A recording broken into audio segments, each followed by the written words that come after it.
Hello everyone, I'm Professor AFPA Speaks, and God has assigned me this morning to share this word of encouragement with you.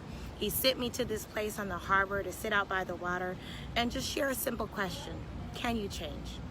Can I change? Can we change? What do you do when God wants change? Can you move according to how He leads and guides?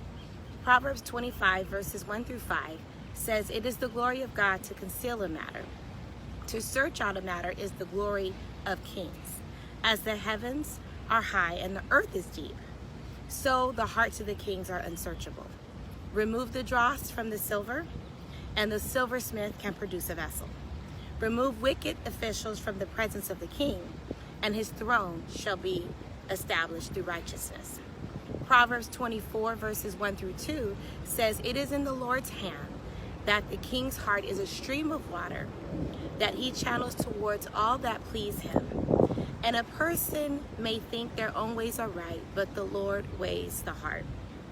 God wants change in and through us. He wants change from us, but the question is, can we change? God said, "I will do a new thing, yet there's nothing new under the sun," which sounds like a contradiction, oxymoron. It doesn't make sense. We know God's ways are not our ways. His thoughts are not our thoughts, and they are above finding out.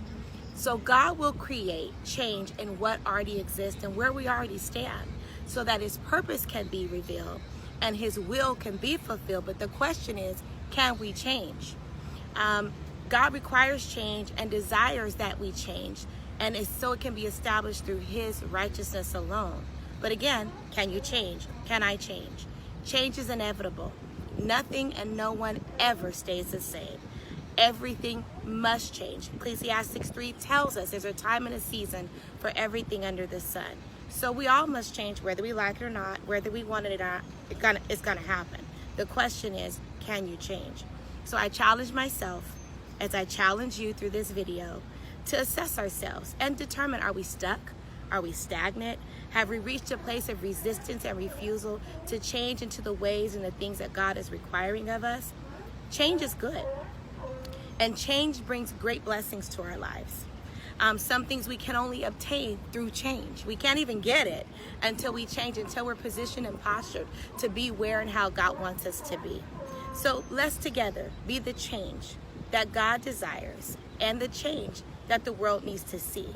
But in order to do that, and in order to be that, you and I too must change.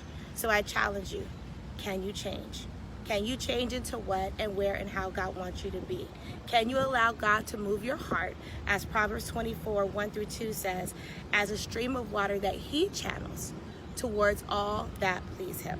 Because remember, there's a way that seems right to man, but in the end is destruction. And a person thinks he's right or she's right in their own eyes, but the Lord weighs the heart. So allow God to change. Do what He needs you to do so you can be all that He needs you to be. Hope you've enjoyed. God bless.